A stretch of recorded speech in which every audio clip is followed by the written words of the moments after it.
You're listening to Oilersnation Radio, presented by the Nation Network. Subscribe for free on iTunes, Spotify, or wherever you get your podcasts from. Welcome, ladies and gentlemen. Oilers Nation Radio, episode 74, brought to you by our wonderful friends over at Sherwood Ford out in Sherwood Park, Alberta. Follow them on Twitter at Sherwood Ford and on Instagram at Sherwood Ford _the Giant. As always, if you see the Nation truck cruising around the YEG, take a picture of it. Post it on social media. Use the hashtag NationTruck. Tag us along with Sherwood Ford, and you will be entered to win a $100 gas card. In other Sherwood Ford news, they've got an excellent TV commercial running right now. You may see it during games. You may not, but they post it on their social. Again, at Sherwood Ford on Twitter, Sherwood Ford _the Giant on Instagram. Welcome again.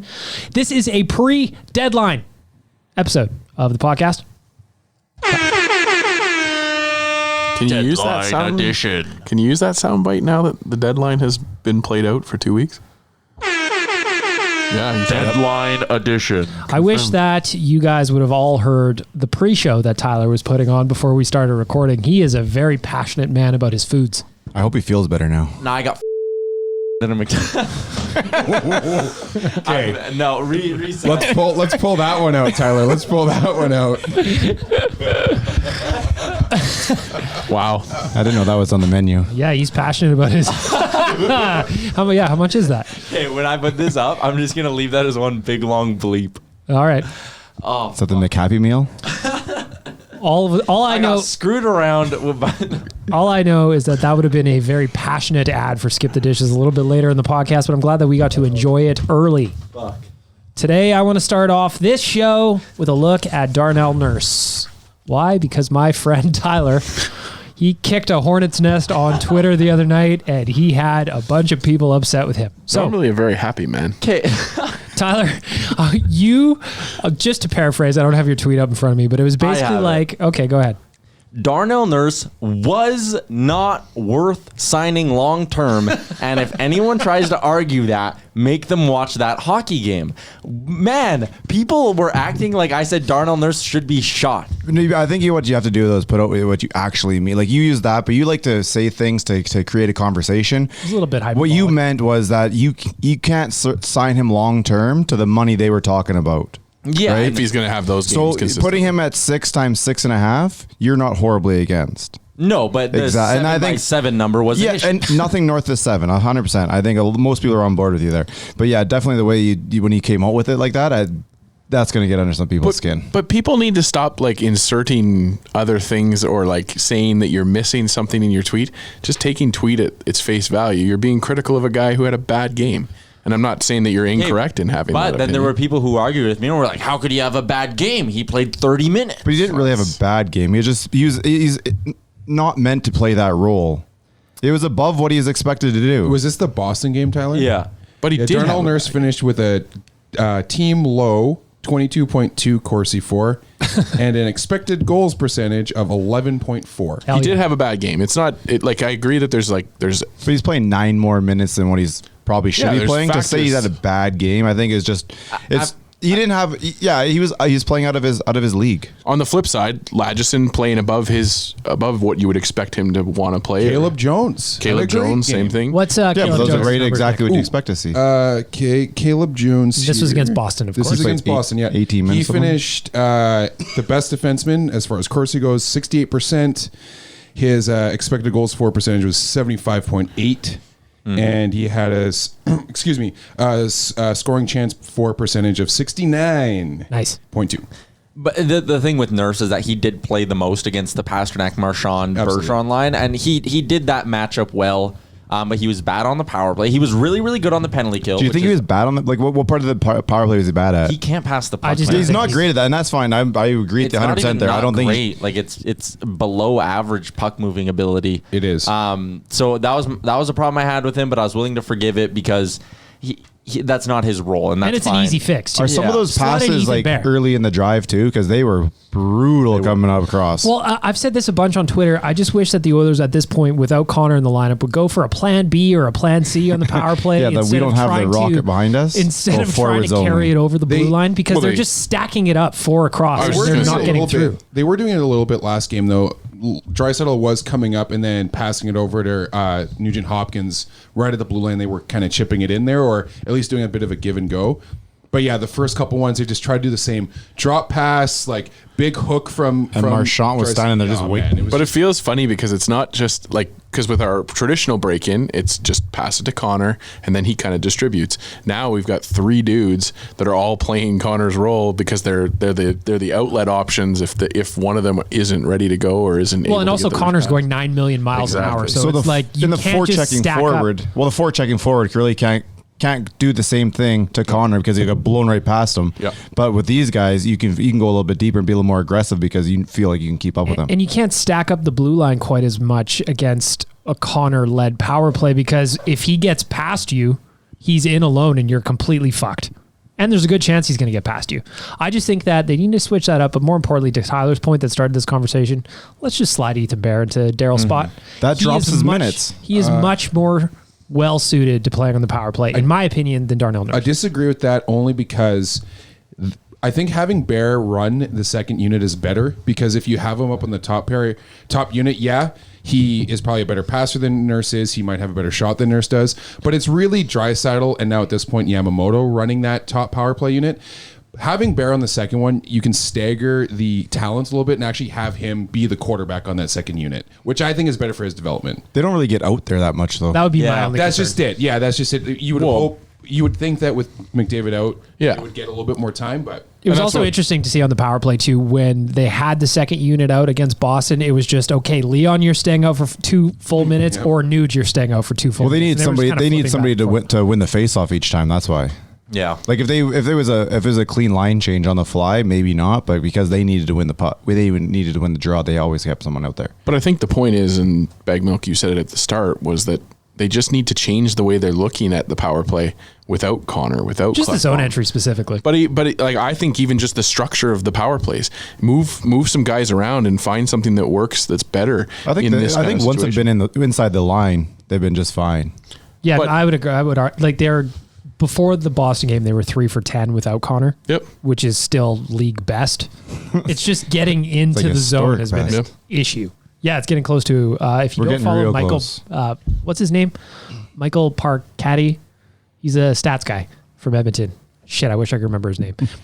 I'll find it. But anyway, he did a full breakdown on power plays in the NHL and how the Oilers are at a historical level.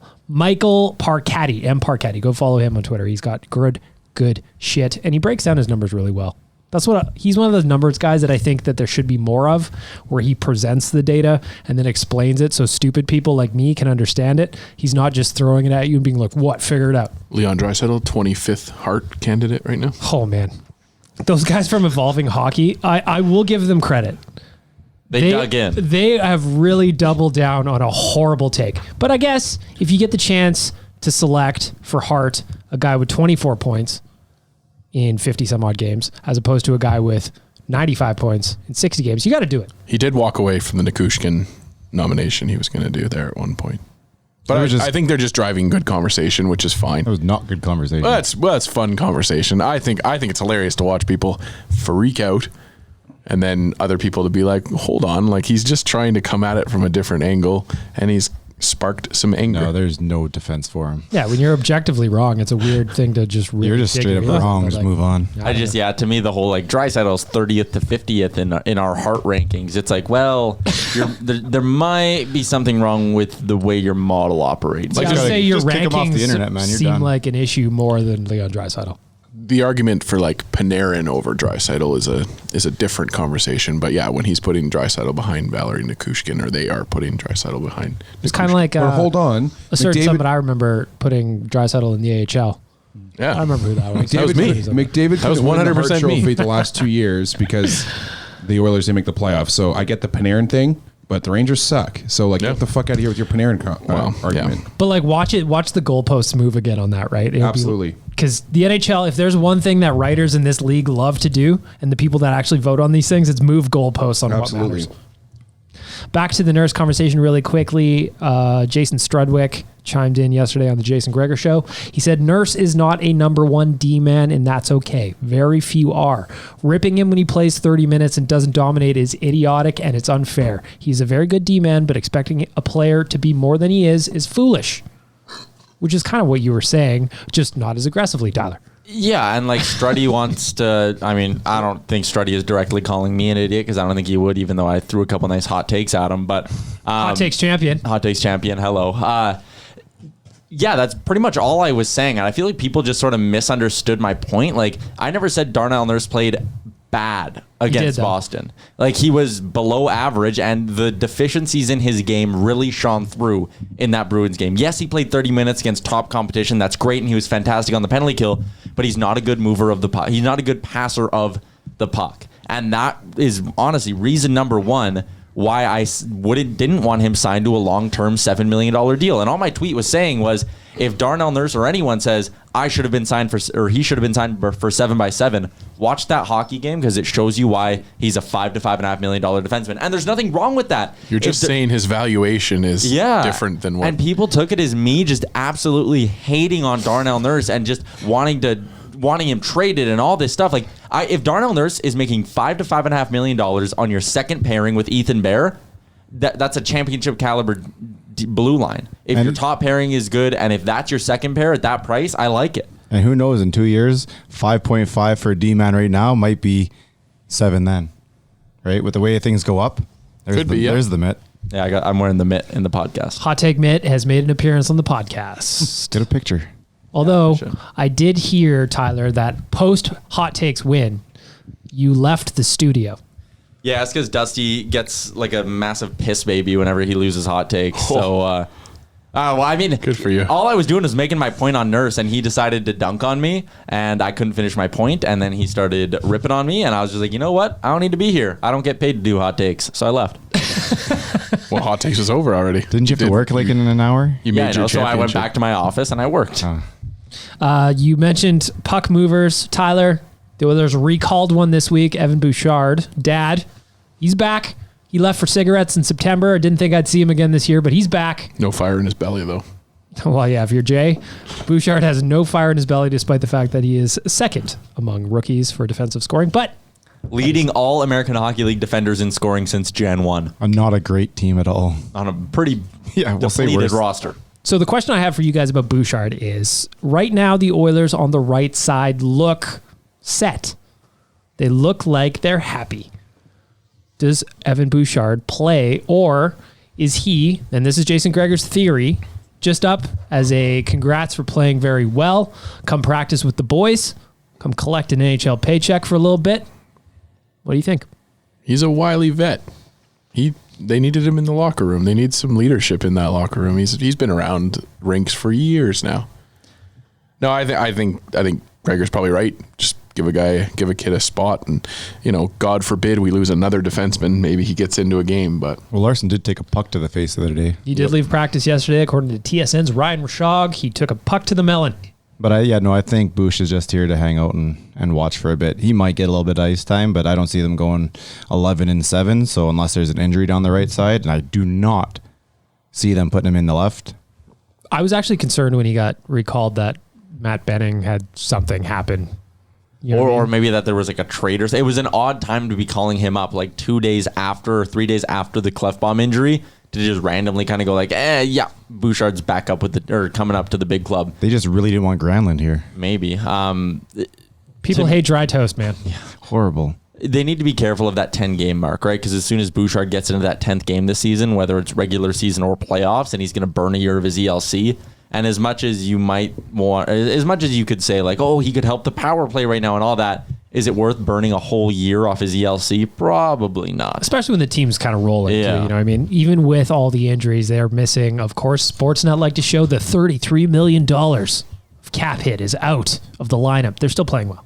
The Oilers are still finding ways to win or grind out points against very good teams like the And Bruins. expansion draft considerations too, right? You don't want to waste 100%. waste a season on Bouchard's contract. He's already free though for it. Yeah, I think you're fine there. Yeah, Toddy should Mack already sent him be back free. last year. Yeah, That's so right. he's good. That's right. He's safe. Bag Milk, you want to give Todd McClellan some love for that one again? Yeah, so if you don't know, word on the street was that Peter Chiarelli wanted to keep Bouchard around all year last year. Todd McClellan said, "Nope, I'm just not going to play him. Send him down." Moneyball style. I love That it. is a Todd McClellan gift to the franchise that will probably keep paying off for a long time, Thanks, Todd. Unless you're Jay. unless you're Jay Dowden. Oh, Jay's already traded him in his mind. Yeah. Jay is trading. Got three pairs of Uggs out of it. Absolutely, and they're used Uggs as well. Jay's a very terrible GM in all leagues. Switching gears a little bit to the trade deadline, Ken Holland gave his pre-trade deadline presser yesterday.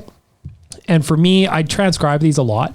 It was very different from a Peter Chiarelli presser where Holland was actually answering questions, though he was very vague. It's not like he gives a bunch of just, this is exactly what's going to happen. He actually answers the question without jumping around and just being erratic, which was my problem with Chiarelli.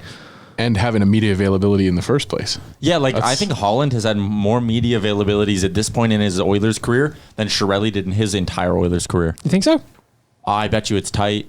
Probably is. Holland spoke randomly before that Detroit game, and he's already spoken now twice in the last month and over the summer and at the beginning of the season. And I think everybody pushing it. Oiler fans collectively were puckered up when they heard that he was doing another one, because it's oh man, is that more bad news coming down the pipe? Well, it's funny. Rick texted me yesterday. He's like, what kind of shit do we got coming for us right now? Because when he did it the other day, he was like, well, Connor's out 2 to 3 weeks. And everybody's like, no. So my fear was never Connor. I'd never had a fear about Connor having a setback or anything like that, but I honestly had no idea where we're going with it. I texted Gazzola too. I asked him if I needed a stiff drink for this. A couple of things that I pulled from the press conference that I thought were interesting. The first one is on Jesse Puljujarvi. He scored 2 goals and an assist today over in Finland. It's true. This is Friday, if you're listening to us. 48 games, 48 points, I think it is. When 49. asked about Jesse Puljujarvi, Holland's quote was, "I haven't really shopped him, and no one has really asked." So my question for all of you gentlemen is, now what? Now what does that mean? To me, are we getting to a point where it's just all right, Jesse could be spending another year in Finland, or is it just time to try and build a bridge and get him back here? Or is this just Holland being a veteran GM and he's just saying, oh, I don't know. I haven't really talked too much about him. And there's definitely some of that, but I think we had to wait till we get to the summertime anyways before you figure out what the next step with Puljujarvi was. I never really expected him to be traded throughout the season. And the longer we go, the more I can see he would obviously have to take a bigger step towards the middle than we would, but I can still see a way that he's in training camp next year. I think you hit it at the end there, Bag Milk. It's Ken Holland being savvy.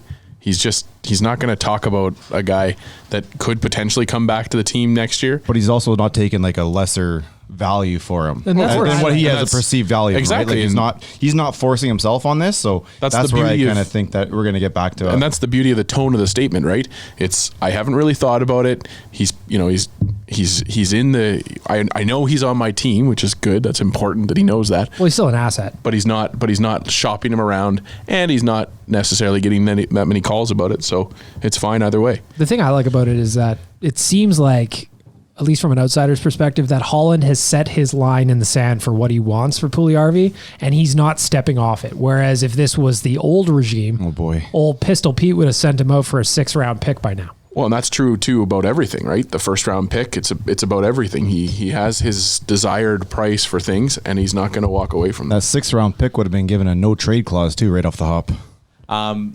With Puljujarvi, I think it does show that there's no chance he's dealt at the deadline. I thought there was maybe an outside chance of it, just because although he can't play till next year, a Detroit or an Ottawa or someone like that might be like, you know what, we value him more than we value a 2nd rounder.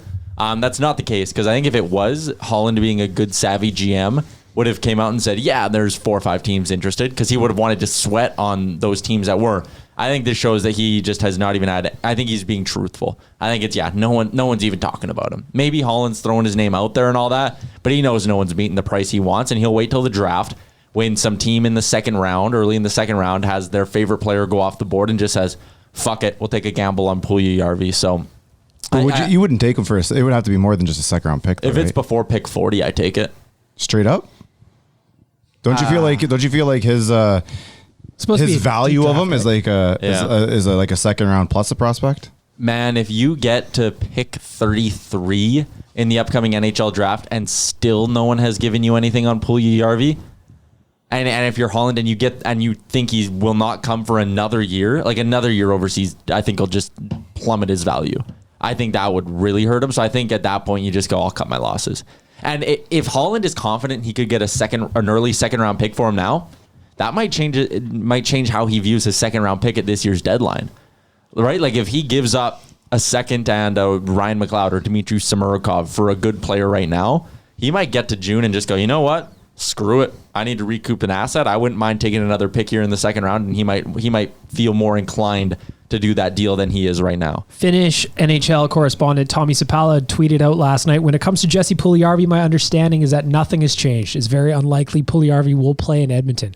I also think that if there's no trade, another year in Finland is also a possibility. So there's that. I think you really don't want that if you're Ken Holland. I don't think he wants that. I'll tell you the honest truth. I don't think he's definitely got his confidence back and probably really proud of his game right now, but I'd be very surprised if he would say I would want to play in Finland next year. If he does, man, then there's something wrong with him. Like, how could you not be sitting there as Jesse Puljujarvi watching what Kyler Yamamoto's doing as a bit more of a mature NHL player now and not be like, fuck, that could be me. Even Benson. Yeah, Benson's having some good games too. Like, right, but they're all around the same age category. They're both getting opportunities now, and they're both kind of taking it and moving forward with it. Neither of those guys were gifted an opportunity, though. They were just kind of forced in.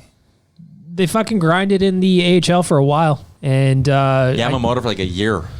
And Benson's, he was nearly a point per game his entire AHL career. So Benson, I think, got a little bit lucky early in his career where he had his injuries and was pretty much not able to be called up, right? Because he was never really healthy. Really, it wasn't even an option. So he was forced to kind of slow play it.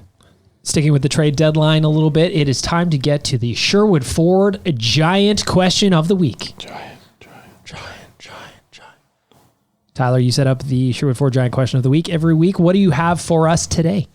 So we heard Ken Holland say that he would like to do something before the deadline. Something. Says he could see himself making a move, but will it only be one? So the Sherwood Ford Giant question of the week is over or under 1.5 trades for Ken Holland before the trade deadline. So between starting now until the deadline, over under 1.5. That's a pretty low over under. I said under. I think it's going to be a one trade thing where he just kind of brings in a depth guy, whether it's a forward or defenseman. I'm not sure. I would hope a defenseman, but I just think it's going to be, his price is, we've seen the price just go up and higher, and like Kasha today, or Kashsi or whatever how they say it now, went for a first round pick and a prospect and then back as his contract coming back. So I just think that Holland's price is just lower than what the market is allowing. He kind of dumped on taking a defenseman yesterday in his press conference. He really did. It was great. I don't know which old guy. Who asked that, boy, was I very excited when he did that, though. Yeah. It's funny how both Holland and Tippett, they've got no problem just like, no. What are you talking about? Yeah, it was hilarious. I think we're gonna go over. I think we bring something in and something gets forced out. So it's gonna be but yeah, you're nothing too crazy. One guy in, one guy out. Something simple. So you're thinking maybe 2 trades somewhere around there? Yeah, I'm going to go. Yeah, I'm taking the over. 2, maybe 3. Nick, what do you think? I'll take the under. Yeah, I don't know. It just doesn't seem like there's a lot of urgency to move, especially like Dan said, considering what draft capital is being dealt these like right away. Like he said, the rumor came out that he was willing to part with the first round pick for Coleman. Now that's off the table. I keep hearing all these rumors that the Oilers are in love with Pajot. I don't know where these are coming from. It just Rashog is really, really hitting that. It just seems like a weird trade for Holland to make because he kind of said like, I'm not trading any of this for a rental player. So unless they have like a sign and trade in mind or something, which why would Pajot do that? Then that doesn't make sense to me. But maybe the Senators get desperate because they're just it's going to be too expensive. I mean, anyway, for sure, like a guy like Kreider is probably going to go for a first round pick out of the Rangers, and then Paul Mary might get a first. Paul Mary might, yeah. I mean, I don't see why Pajot wouldn't, but you're right. Maybe Ottawa holds onto those cards a little too long, and then they get desperate. I wouldn't be opposed to trading a second round pick, really.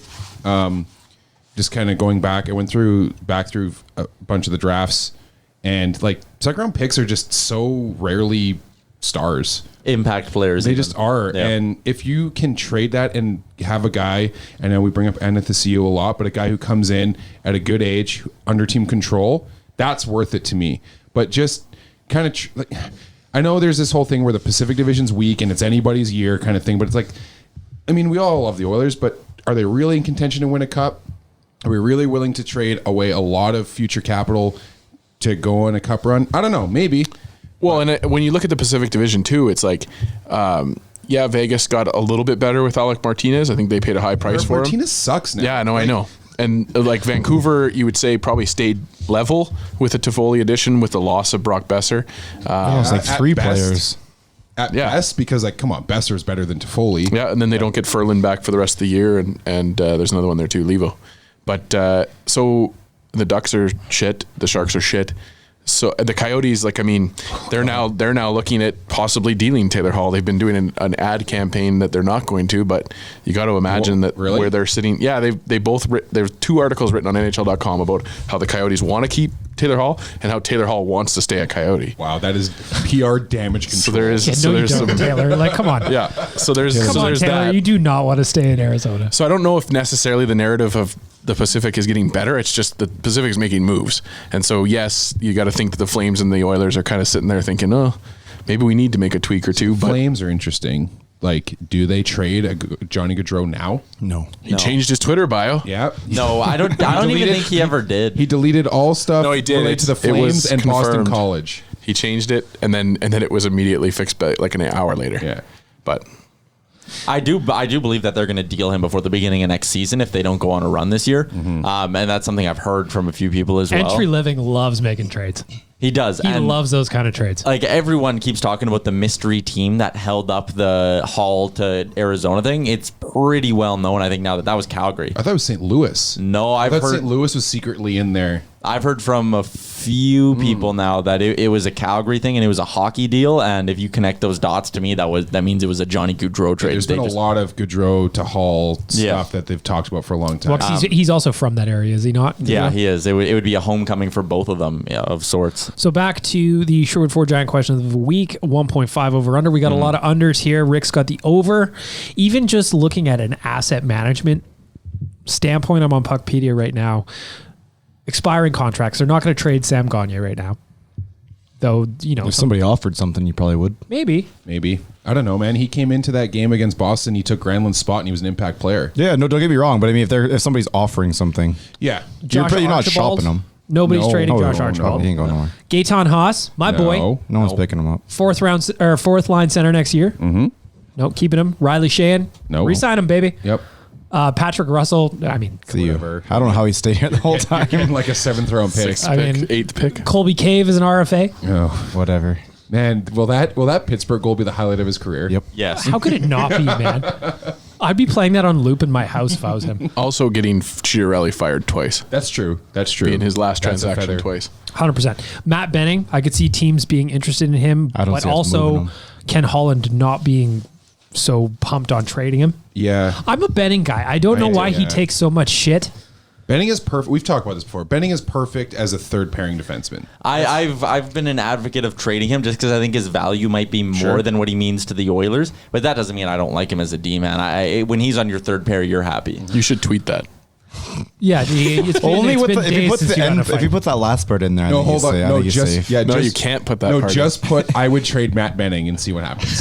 I've been a big Matt Benning guy, but I think we trade him right now. No. Just For conditionals. I would trade Matt Benning. I'm not doing that because I don't need my phone catching on fire again. Positive Friday. Come on. William Lagesson is an RFA.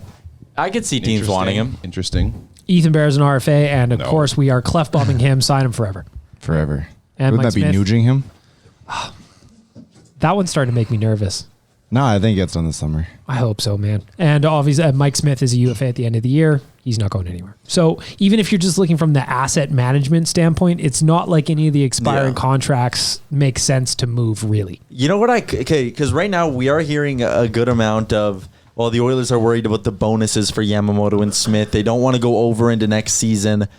I wonder if like maybe it's throw-ins to deals and the Oilers pay higher prices to do this, or maybe you get some sort of like, hey, find New Jersey or whatever, say take Gagne, take Manning, and we'll give you a prospect for the last bit of the year. Just pay this little bit of money and you can have a 4th rounder and a prospect. I didn't even read Brandon Manning as an expiring contract just because I assume, I mean, let's be honest. Yeah, I just wonder if there might be some work, and that's the reason I'm taking the over in the Giant question.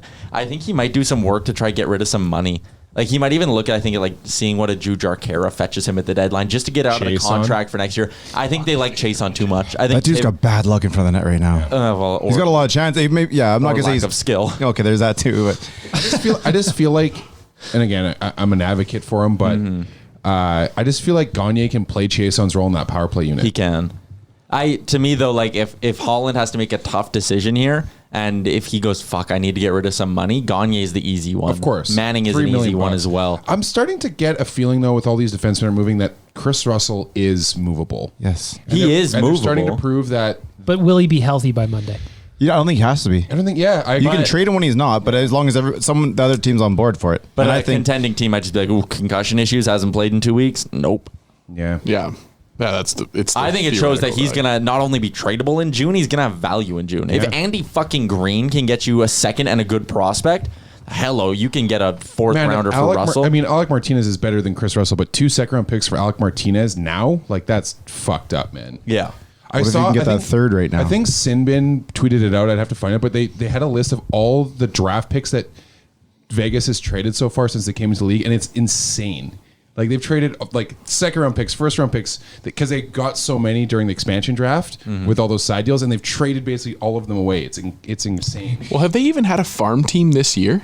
I think they're sharing with someone. Okay, interesting. I talked to Ken Bolke of Sinbin the other day on the radio, and I talked about like the kind of like why are they doing all of this and like what kind of pressure do they feel from their fan base, and he kind of said like there's pressure from the fan base, which is insane because this city should be happy that their team is borderline competitive right now. But then he added, he goes, a lot of the pressure is from the most rabid and impatient fan, and it's their owner. Yeah, I've And heard that Bill Foley is just insane. Apparently Bill Foley just like he wants that team winning a cup now. Like, you know when he said the whole like I want a cup in Vegas in the first 5 years, and everyone's like, oh, adorable Bill Foley. Arizona 2.0. That's like cute. Apparently that guy is like fucking legit. Well, you do whatever it takes to get me a ring. We talked about this earlier in the week. Like this is the guy that has like probably seen 60 proofs of this new 3rd jersey and has not approved it because he wants the right gold, the right shade of gold on it. So That's why they defaulted to white gloves.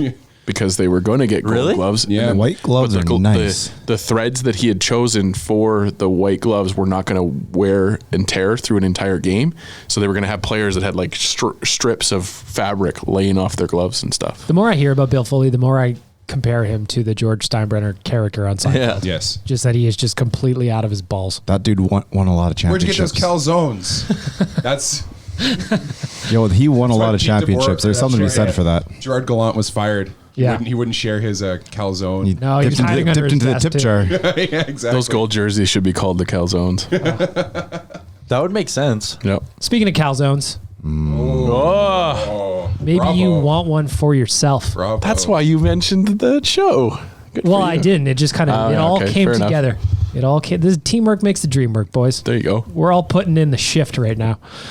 Skipthedishes.ca. That's where you get a delicious calzone from probably hundreds of places around the city or around Canada, wherever you're listening to. All I know is that John Hamm would enjoy a calzone, and he would only get it on Skip the Dishes. Only if it makes him feel young, though. Well, yeah, I mean, he got avocado toast because he didn't get that roll he wanted, and, you know, Brandon had to order it for him, but it was fine. Okay, boomer. It was fine. John Hamm is a treasure, and those Skip the Dishes commercials are wonderful. Should have won an award the other day. Absolutely. Was it 2 Sundays ago? Absolutely. Bullshit. Just as... No, it's not bullshit, though. It's the calzone that you'll be getting tonight from skipthedishes.ca. I don't know where you're going to get it from, but you've got options. Whatever your taste buds crave. Tyler, maybe your incident at a sizable Establishment. fast food chain wouldn't have happened No had free you ads. consulted your friends at skipthedishes.ca and just ordered from them directly. But could I get it brought to the little brick? Absolutely. Yep. We used to do it all the time. I'd feel really uncomfortable doing that. We They used just- to do it a lot. They just don't stand let outside Carmen the see. fence. They don't come on? No, they'll stand outside the fence and be like, I'm at the gate. And you go, okay. And then you go out and wander back in with the skip the dishes I'd back. feel too bad doing that. Nah. Cafe girls love it. They get it. Feelings are for the weak. That's true. I've heard that. Dusty rolls in here with his like Tim Hortons teas, so don't Yeah, feel bad. fair. Again, that he also got on skipthedishes.ca. Probably. I assume so. Deliver it to the station, he says. And they're like, no problem. Wherever you are, we got you. Is They just Tim meet Hortons him on Skip halfway. the Dishes? If it isn't, it should be. Yeah, absolutely. Yeah. Go Same with skip Arby's. the dishes. Arby's, get on Skip the Dishes. Your closing locations, you need help. Skip the Dishes is here for you. Right? Tim's is on, by the way. Nice. It is on. There we go. Nice. Tim's is Oh, in I the should know mix. that because I've ordered Timbits a bunch. Nice. After, a couple closed of, right now, though. couple of cocktails. You order some Timbits late. It's nice. Couple of brums, eh? Couple of Brumskis. Are we bringing some brum to Vegas there, Begnall? I think we can find some there. Let me You think we can about what I find have in Brum I my don't in think we can Vegas? find brum there.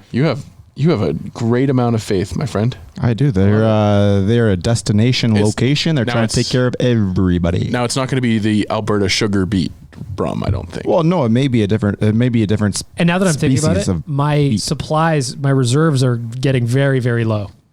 Very low. Despite the Oilers losing to Boston the other day, I did take a shot of Brum just because I'm an was a good animal. And game. you can't stop me. You got I think one for the point. I was going to say, I think you should have at least half of one when they get to overtime. A moral victory shot. Well, that's what it was. Yeah. That's what That's what Elliot it was. Friedman When we said. started this thing, though, losses are losses. Are losses. Losses Well, are always losses. he still has to do the rest of the, I still the ate loss. beets. Yeah. Yeah, I I still ate suppose. beets, and I was still unhappy, and I still had the red fog of doom the next day. Do you chase the beats with the brum or the brum with the beats? I finished the beets in this case, and then I had a shot of Brum. There you go. Yeah. That's Good probably the way to idea. go, eh? It's a The good plan. Brumcast viewers, the loyal Brumcast viewers, they were calling for Tyler the other day as well. He did not show up. Well, we having these. We're gonna have 2 games while we're in Vegas. Or do we have cameras with us? Are we ready to go? I'm sure we can track down Beats or Brum if we need No, it. we're not working while we're down there. It's a personal, private trip. Well, this is Bag Milk talking to all of his this personal is- friends on his. my personal friends on Instagram. He has to use his own Instagram, It's true. right? Free, It's not. This ain't no work stuff. free official Oilers Nation. That's Please. still a thing, please. Please. Please. I would love to do 2 Brumcasts while we're in Vegas, because the one that we did at Singapore Sam's in Calgary Oh, that was a good. smash hit. That was really Was good. it a smash hit, you say? Yes, it was. It was an award-winning Brumcast. Okay. Tyler Yaremchuk's takes were on point and definitely not slurred. And It's- my eyes Should have kept were that camera running a little longer too, though. Yikes. you had like one eye half open. It was so good. Oh, man. I was looking in 8 different directions at once somehow. That was bad. Next time you're gonna really have to concentrate because we'll be at the craps table. Mm-hmm. Everyone is rolling. You better be bringing like a hot hand. I've never played craps. I'm not going to be around. We did it last time. I don't want to bring the bad. We played on our phones. We learnt on our phones last time. I don't I'll know. see you at the pony table. I watched a 3-minute video on YouTube the night before while I was at work. Dan, you want to explain this pony game that you're? Yeah, so it's digital horse racing. Classic horse racing. So there's 2 versions of it. There's the new version, which is like got a big giant screen and got all kinds of like fake simulations of the horse racing, and then there's actual like little horse figurines that roll around the track, and you can bet on each horse. Kind of like something out of like K-Days or whatever. Yeah, I was going to say when you're at the yeah. midway and you're like shooting the 100%. Kinda. Yeah. So Except now they go in a circle. So then there's the original version, which I really want to try on Fremont Street, which is a quarters machine. Nice. And you bet on these like old like lead painted metal horses that roll around the course. Word too, Tyler, is that you have some insider info on how some of the those pony games work at one of the local casinos. Yeah, no, man. I know there's one horse on. Don't reveal your sources. Yeah, we will We'll talk about it this in on Vegas. the plane. Yeah, we'll do this in Vegas, but there is has it- one horse. Has it been paying out for you? Well, it doesn't even pay out. I just know that there's one horse. There's one horse, and if you bet on the horse, if he starts in first place out of the first bend, he's coming in last every single time. But if he's middle of the pack, then it's like 50-50 on if he wins or not. Is there live betting in this? No, my inside knowledge means jack shit. It's just that would have been good. yeah, no, the it's just podcast. like the original horse races, Allegedly, in my opinion, I've never been to an actual horse race. They're fun, man. They're fun. You never been to an actual, like, at the track, like Northlands or the new one? I feel like maybe during K days I would have stopped by at one point. I've only been once, and it was at the Northlands one, and yeah, it's a rush, man. It's a ton of fun. Oh yeah, there's I've never gambled on it though. Oh, Really? It's a rush. I see why people go there. Yeah. Every weekend. I could see why you watch it because I've seen it too. I've gone to Chuck Wagons as well, and I thought that's super Nice. cool. But Dangerous I've never as bet shit. on it just because to me it's like, okay, left eye surprise seems pretty cool, but I don't know Yeah, but you anything can read about like this how they've been horse. doing throughout the year, And like, you all can that go shit. down to the paddock and watch them walk. You talk to the horse. I'll talk to the horse. Get an aura. I think we should do a nation day at the. I think we should just find the next Get time. Century to sponsor us. The next time I'm- Nuge's horse is in a race, I think we just all throw down 20 on him. Infinite Patience, I'd bet on him all day. That's some good summer content. Right? Oh, There we go. absolutely. We can all go down. We can take this table and do it from inside the thing, and those are watching. Pack Century up this Mile, if you're fucking listening. table. Yeah, yeah. Just as Nation HQ gradually descends into a bunch of degenerate gamblers of all varieties, sports, horse racing, you name it. We're going to be out making ants battle each other. Yeah, we're gonna come back from Vegas desperate for sponsors on the podcast. I'm telling you. so we can recoup some money. You know, Ty's account there, the player cool shots. bet. Cool Oh, bet. buddy, player shots. I'm a Player big fan. player shots on goal or team shots on goal, man. That's I how like you win the player. money. I like player. Nuge has won me a lot of money. Really? Yeah. Oh, has he been consistently doing it? I haven't looked into Yeah, and he was always plus money for 2.5. Yeah. So I've been getting 3-4 shots and plus money. Today it's I think Leon's Leon's looking 3.5. I but he's know. plus money. big plus money too. Yeah. Like 230 or something. Fuck, that's worth a look. Save it for It the is. ON Sports Betting Podcast. Just if you're curious about those Vegas draft picks, they traded 2 second rounds for Martinez, a first, a second, and a third for Tatar. They got a second and a fifth. They got a second and a third, and then when they traded for Stone, they gave up a first, which was Brandstrom, a second, and another prospect. So Cool. a lot of draft pick swapping there for the Vegas Knights. Speaking of draft picks, as mentioned, Ken Holland did say he would not trade the first for a rental. Smart. I appreciate you, Uncle Ken. Right now, the Oilers have all of their picks except the third rounder. It has an asterisk beside it because that is the one that is tied up in the Lucic trade. If James Neal hits 21 goals, which Ken Holland gave an update yesterday, he's still out for another 3 weeks. Shut him down. With his high ankle sprain. You need him ready for the Rest of playoffs. the Shut him down. You need him ready for the playoffs. Shut him down till the playoffs. Keep that third round pick, and it becomes capital come the draft. The draft. And it would just be so great to hand Calgary another L on that trade. Could we on April 4th, we're going to know damn well. Oh, yeah. Absolutely. Or if he does come back and he scores his 20th in that game, then you bench him. Yeah, you do not fucking play him, Tippett. You do not. Oh, man, that'd be so amazing if it ends up at the end of the season, the regular season, that this is a straight up trade. Yep. Well, with money retained, though. Money retained, but still. it'd be great too if like Neil's just the ultimate team player and he has an open net or something and he just looks Passes over it off. the Passes looks it over off. the Calgary crowd and just passes it. Just dump it in the corner and change. Just wails it up into the crowd. Gordon Bombay's the crossbar. Shoots it towards Lucic, Yeah. the Calgary bench.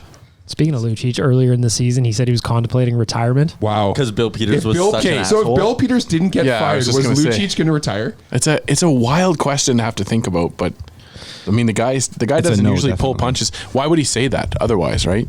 Because he's deflecting from the fact he sucks now. It's after the point too, so Maybe you he's getting can the say pity whatever you party want at going. that point. Yeah, maybe. I mean, we're But- looking at a guy, he's got 6 goals, 11 assists, 17 points in 59 games. That's So a he's decent on a one of the year. heater. I just love the concept of him getting sat down and having to sit, and he knew how he played, but he wanted somebody to explain to him why he's bad. That is weird. Like, he was scratching me and I didn't know why. He had like 3 goals. Like, what? You're supposed to be a leader, man. That's You're fair. supposed to be a veteran. Okay, You're a supposed to little know this. impromptu Lucic draft here, gentlemen. Okay.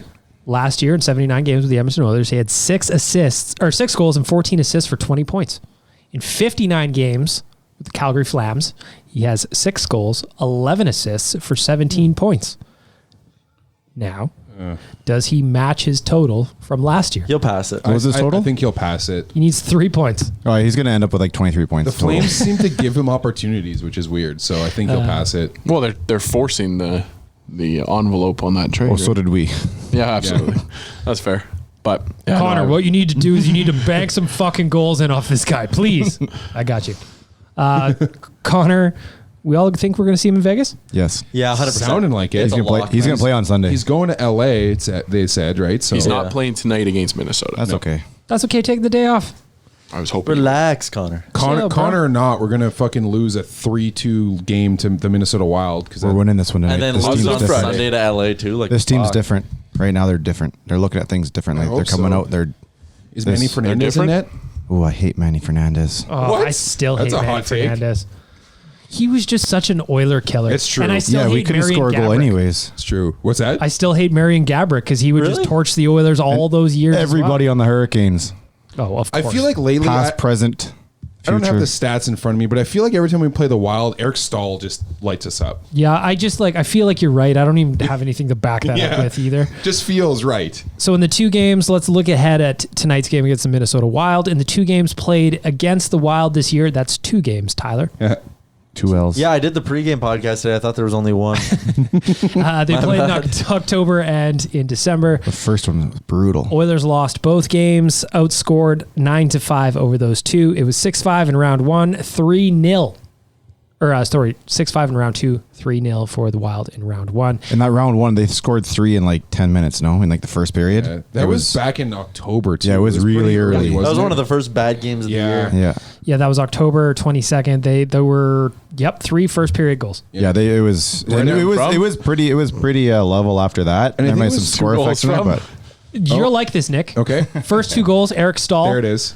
Third goal, former friend Brad Hunt. There you go. Okay. How's that? Brad Hunt plays for the Wild. Wow. Okay. How's that for a little throwback? former friend. Get burned by a former Kane. Those and a turncoats, former man. Oiler. It's the worst when those turncoats score on you. Yeah, they leave us. It's just like, why can't the Oilers have the reverse Oilers curse, whereas a guy just goes into his former barn? Like, why can't Josh Archibald go to Arizona and just torch him? Yeah. Why does that not happen for Yeah. us? Marcus Granlund against the Canucks. Why can't Or Marcus Flames. Granlund do anything at all? Why? Because he's not on the team anymore. I was like, so I wrote the recall article the other day for Evan Bouchard, and of course Marcus Granlund went down. So I'm like, I wonder how Marcus Granlund's stats looks as being recalled. He played one game and had 0 shots on goal. And you're like, jeez, all right. Dry toast. Oh, I mean, I might be downgrading him to just stale bread. Moldy bread. Adding stale. There you go. Moldy bread. Yeah, you can't even turn it into croutons. It's That just little moldy funk bread. to it. Score prediction for tonight's game: Tyler Yaremchuk, Edmonton Oilers versus the Minnesota Wild. 4-2 Oilers. Is Mike Smith starting? It is Costco tonight. Oh, it's Costco. Yep. Okay. I said 3-2, but I'll say 3-2 for the Oilers. Why not? 4-1 Edmonton. Fuck, I got the over, boys. Come on. 4-3. What? I did say that. 5.5. Yeah, I saw that. 4-3 win for the Minnesota Wild in overtime. Like, Why do you hate us so much, Dan? I feel like Minnesota's one of those teams. Like we all just said it. Dan's but then going on the everybody was Minnesota going Wild positive. podcast right away. Whenever Dan predicts a loss, it's always an overtime. I got to give you credit for that. That's true. I try to take those loser You're going to points. lose, but... When I was so I write GDBs on the weekend at OilersNation.com when Gregor is on Gregor time. For 2 years. For 2 years, I've been putting the scores 4-2 Oilers wins, and just recently have somebody called me up being like, why do you always make it 4-2 Oilers win? I'd be like, man, I've been waiting for this comment for 2 years now. How many articles would you say that would be? Like over 200? No, just weekend GDBs. So like weekend. Okay. maybe 40. You know what I mean? Over 2 years, That's 50. funny. Did they call you out on Twitter? Or No, in the comments. Oh. Finally, like, I'm pretty sure you call 4-2 win every single night. I'm like, thank you. Finally, pay attention to me. I've also been calling as my not so obvious game day prediction a Patrick Russell goal every single game. He had one, and they robbed him. They did. Hasn't he had 2 called off now? Was it 2? I only remember the 1. Patrick Russell has no luck. And every Will he tie None. Thomas Reeder? Tobias? Tobias. Or Tomas. Tobias. That's a good question. Come on, Tyler. The Oilers have It's a record. 21 games left. He's got to get one at some point. The only thing is, I don't think he has the same amount of shots, so it's not or even he close might not there. play very much once they bring in some deadline acquisitions. Well, Once guys get healthy, and Nick, Reed- does your, what did you call him? Your Norwegian prince or something? Yeah, Viking Prince, Danish Viking Prince. See, and that's why I remember when the game where the goal was called off, because I was doing the wrap up for that game, and in the notes I wrote, yes, Valhalla, sweet Valhalla, or something, and then I had to erase it because he was robbed. So Patrick Russell in 40 games played has 53 shots on goal. He just 53. He just doesn't get the same time that He needs to Reeder get to got. 80 because he doesn't get He was PK up on, time, like, and he gets a second lot. line And he gets a for- lot more I healthy have a scratches. random question regarding the 30th to 50th ranked Hart candidate. Leon Draisaitl currently sits at 407 points, exactly 80 behind Marco Sturm for all time as a German scorer. Does he do it by the middle of next season? By this time next year, for sure. Yeah. yeah. Yeah. Yeah. Yeah. That's pretty Absolutely. crazy, man. And you look at it too, Draisaitl's played in 411 games. Sturm played in 930. 130, yeah, almost just be a Get little your over shit half. together, Germany. That's crazy. Like Leon They are. is That's at, why Leon's here. Leon's that's at true. 2 points per game over his last 5 games. Just ridiculous. Currently sitting at 8th all time in German scoring. That's only because Connor McDavid, though. Yeah, it's only because Connor's watching at home. Or He knows Kyle Connor's Yamamoto. watching at home. He's got an earpiece. Connor's telling him what to do. like He keeps banging the fucking drum, the garbage can. NFL quarterbacks with the Yeah. He doesn't turn it off though. He hits Wait till the he gets drum on. Oh, this is when- XFL. Yeah, Right up to the snap. we're cheating. He just doesn't turn He it hits off. the, and he no hits one's the caught us yet. trash can in his house anytime Leon has an open lane to the net. Yeah, he's got that buzzer underneath. Yeah. So anytime Connor sees an opening on TV, he's like buzzing him just That's why they can't rip his jersey off when he scores the game winner. Yep. That's the only reason. He did the same thing. He pointed. No. Bad tattoo. Don't show it, please. Little cross sport jokes there. Baseball. Good job, guys. Thank you. Proud of all of you. Thank you. Tyler, it's time to get your buttons ready. Give him a buzzer. We are looking at the Oodle Noodle hot and cold performers of the week. We are going to start with the veggies as we always do. He's standing for this one. Cold. Okay, well, I got to start with Tyler now that he's standing I know. up. He's He's bringing standing the up heat. now. Cold performer for this week. Cold performer for the week. Well, you tweeted about him. You might as well say it. All right, I got no other answer. I tried to come up with turn another off the one. mentions right now. I got nothing. I'm going with Darnell Nurse just because he ices the puck more than any other Oilers defenseman. Only 'cause Russell's hurt. A On the texter penalty pointed kill. out. Texter pointed out we should start calling him Betty Crocker because he loves icing so much. That's so. awful. Darnell Nurse is my cold performer of the week. My cold performer of the week is that joke. Damn it, you beat me to it. No, you can't do that. Daniel, well, let's look at the prospects. Who is your cold performer of the week? I feel like I've mentioned this guy a couple times and I feel bad for him. Does he score is the only next a game 19-year-old. No, he hasn't. He's not. He bucks that trend. He's only 19. He had 41 points last year, or 39 points in 41 games in the Liga, the Junior Liga. This year in the Liga, he had 27 games and only 2 points, so he got sent down to the Mestis, which is the league below Liga, and he only has 7 goals and 2 assists in that league. So this week he has 0 points. So it's Patrick Sekinen, cold performer of the week. I had a lot of belief in him. Just a kid that, Do we like I just sit said, here, should we all just sit here and wait for the button? it's tough. Yeah, we should keep talking. There it is. Rick, your cold performer of the week. Brought to you by Oodle Noodle. The only guy to get sent down is Marcus Granlund. He got an opportunity to play and he got nothing done. Oh, that's cold. Although I did like Tyler's idea from upstairs that maybe the Oilers look at filling the empty seats in the upper bowl at Rogers Place. Once that last Baco game's over, they will. Bakersfield Condors and just sitting them there in jerseys. But yeah, as I said, not like in suits and all that, and not in the press box. No. I want section 212 and like 210 to be filled with like Joe Gambardella wearing a Draisaitl third jersey and like cheering, having some beers. Granlund's just Support whatever the team. rocking a Nuge jersey. Yeah, and like, come on. You need to fill the upper bowl a little bit now. I see Granlund wearing like a Teddy Peckman, Oh, Teddy. but like No. a knockoff Teddy Peckman wearing a bucket hat. No, like a Yanni Niinema. He's gonna stick with the Finns, but it can't be Yari Curry. It's gonna be like a Yanni Niinema jersey or something like that. Okay. Or maybe I like that. I like Yanni Niinema. Man, He's I good was people. crestfallen when we traded him to the Islanders back in the day. That was tough. Was that the Brewer trade? I think it was. Yeah, that's at least got love something Yanni back. I'm stalling because I don't know. The only 2 guys who sucked this week were really Darnell Nurse and Marcus Granlund. So I hate to cop out here, but I think the team's playing really well right now with McDavid out of the lineup, and considering all the injuries right now. So Pressure's on, Nicholas. Say the refs. Do it. No, you know what? I'll say my guy Patrick Russell. You need to get a goal, my man. Come on. Dane calling out a Dane. Yeah, well, you gotta keep the Viking pride strong. My cold performer of the week, brought to all of you by Oodle Noodle, is Jujar Kara. I know he did get an assist this week, but that is his first point in 15 games. That is not ideal for the Jujar. I Looking love a little better than he did in the middle of the year, though. I agree. I Not a love lot, the not a guy. lot. He's got to pick it up. I still think he hasn't been the same since shaving off the mustache. And I'm just going to, this is the hill I'm going to die on. This and Ross being the best character on Friends. Oh, here we go. Okay. You disagree. No, I just meant that's going to cause a whole bunch of it already reaction. did, apparently. Oh, I saw it. Yeah. Yeah. You know what? If you don't think that Ross is the best character on Friends, come at me. Well, I don't Zach care. hates Friends. I Zach's, don't like Friends. I told you, it's a generational thing. It's an age Yeah, thing. I don't like Friends. It's because you You're were an even Office alive guy, when it aren't was- you? Yeah, but I'm Office. I love Seinfeld. Yeah, it wasn't great. You watched it all the time, but it wasn't in the top 2. Yeah. Yeah. Seinfeld this is there. whole Seinfeld is Office better, there. for sure. Even The Seinfeld's Office is there, although they're not really the same time frame. Switching gears to the hot performer of the week, brought to you by our friends at Oodle Noodle, who are giving away a trip for 2 to Thailand on social media. Go to their Twitter account at Oodle_Noodle or on Instagram at Oodle Noodlegram. Hot performer of the week. I'm starting with Nick down at the end of the table. Your hot performer. I was always a big Dharma and Greg fan. I'm going to go with my guy, Caleb Jones. He stepped up to the plate. I will fully admit, Rick, take a victory lap on this one. Taking a lap. A little trepidatious having him play so high up in the lineup with Klefbom going out, but he played really well with Larson.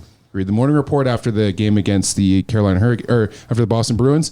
He played really well. So, a hat tip there to Mr. Caleb Jones. That was hot. And love keeping Mrs. Jones happy too. So, Of course, Amy Jones is Mama. a saint. Rick, Mama your Jones. hot performer of the week. Well, he took a pretty easy one there, but I think someone else that was kind of thrown into the fire last game and didn't seem to drown was William Lageson. I know we're not asking for too much out of him, but he took on the Boston Bruins, one of the best teams in the league, and kind of fit in well. Didn't play a whole bunch, but got the job done, and I think it was a successful game for him. You know what? Cash money. Yeah. One more time, Tyler. Cash money. Against the Bruins, Lageson played 12-26. That's 22 shifts. The thing I liked about it, he was quiet and unnoticeable. Which Perfect for a third pairing defenseman. Exactly. I'm saying it as a compliment. Dan, your hot performer of the week. Well, I finally get a chance to give some credit to the call-ups, and then the 2 guys in front of me pick the 2 call-ups that I was going to give credit to. there's one more. Well, yeah. I will give my credit to a guy who's had a really good season down in Baco. I don't know if it's necessarily going to translate into anything for the Oilers for the rest of the year, but it's Josh Curry. Through the last 4 games, he's had 5 points, 3 goals, and 2 assists. Interesting. He's just putting together a nice little 39 point in 50 game season. You could have That's chosen really Papa hot. Bouchard. That's really hot. Yeah, but he wasn't playing. He was playing up until the other day. And Yeah. he's up bright and early making sure everybody's ready for practice. Yep, absolutely. He's That veteran already presence. at A&W and at the rink before most guys. Well, he's had his coffee, then he's opening the doors to make sure the trainers can get in. He lets Tip it in. Yep, Bring them for a sure. coffee. He's talked to all of the arena staff. Yeah. Tippett calls him Mr. Bouchard. Tyler Yaremchuk, your Oodle Noodle hot performer of the week. My hot performer of the week continues to look more and more comfortable with every single game that goes by. I'm liking what I'm seeing from my guy, Tyler Benson, a little Southside Athletic Club action. And I'll admit, the first couple games when he got in the NHL, I was a little down on him. And I was like, I don't know if he can skate well enough. And I was pessimistic about him. But after watching him these last 3, I have high hopes actually for him for the rest of the season. I think he can be a regular contributor with this team for the rest of the 19-20 season here. So, Put some respect on my name. Loved his assist on Josh Archibald's goal the other day. It was a nice little quick pass. Tyler Benson. My hot performer of the week is very on brand. I love him. We need to keep him forever. oh man. What? You picked him 3 weeks in a row. Ryan Nugent-Hopkins. 6 points in his last 5 games. The kid is on fire. He played 28 plus minutes against the Bruins. Ridiculous totals. He is very handsome. He's got a horse named Infinite Patience. Tyler is accusing you of driving a narrative. Yeah, I am. Go out hooking. Somebody's got to do it. Cash money. Ryan Nugent-Hopkins is my hot performer of the week. Brought to you by our friends at Oodle Noodle. Go eat there. They have 13 locations now, with Terwilliger just opening up last week. We were supposed to go there today for lunch, but then Jay decided that he didn't want us to have delicious Oodle Noodle for lunch, and he's probably there by himself without us. What's that special contest they're running right now, Big Milk? Our friends at Oodle Noodle, again, are giving away a trip for 2 to Thailand. Whew. All you have to do is go to their social media accounts, be it Twitter at Oodle_Noodle or on Instagram, Oodle Noodlegram. Share the posts pertaining to the trip to Thailand. Follow them, follow AMA Travel, and tag your travel buddy. You will be entered to win, with the draw happening on March 16th. No ad copy in front of him for that. Well done, Big Milk. It's almost like I run the social media. Almost. Behind the curtains. Almost. Who tweets about those sweet, sweet nudes? It's me. It's me. Nudes. Tyler, how much time we got left? 40 seconds. No, hold on. In how many songs? In 1/8 of a DaBaby song. I'm playing Toes. Yeah, Toes is a good song. Or really?